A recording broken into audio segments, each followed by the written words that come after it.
বিধানসভা নির্বাচনকে সামনে রেখে ৪৭ আমবাসা বিধানসভা এলাকায় ভোট প্রচারের ঝড় তুলেছে বিভিন্ন রাজনৈতিক দলের প্রার্থীরা।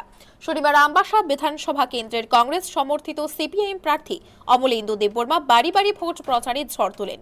এই দিন ৪৭ আমবাসা কেন্দ্রের ডলুবাড়ি এলাকায় বাড়ি বাড়ি ভোট প্রচার করেন তিনি।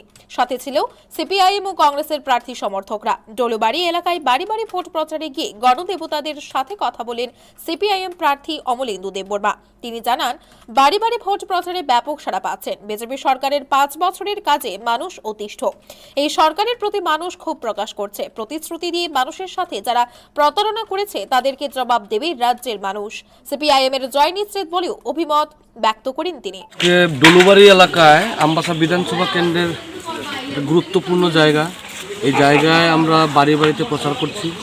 ব্যাপক সাড়া পরিলক্ষিত করছে। ব্যাপক ছাড়া পাচ্ছি। মানুষ বলছে যে চিন্তার কোনো কারণ নেই, আমরা তোমাদের পাশে আছি। বিজেপির আইপিএফটির যে জোট সরকার, এই ৫ বছরের অভিজ্ঞতায় মানুষ বুঝতে পেরেছেন। মানুষ অতিষ্ঠ, ক্ষোভ প্রকাশ করছেন এই সরকারের প্রতি। মানুষ চাইছে যে ১৬ ফেব্রুয়ারি বিধানসভার ভোট দেবেন, এই মিথ্যাবাদী সরকারের বিরুদ্ধে ভোট দেবেন।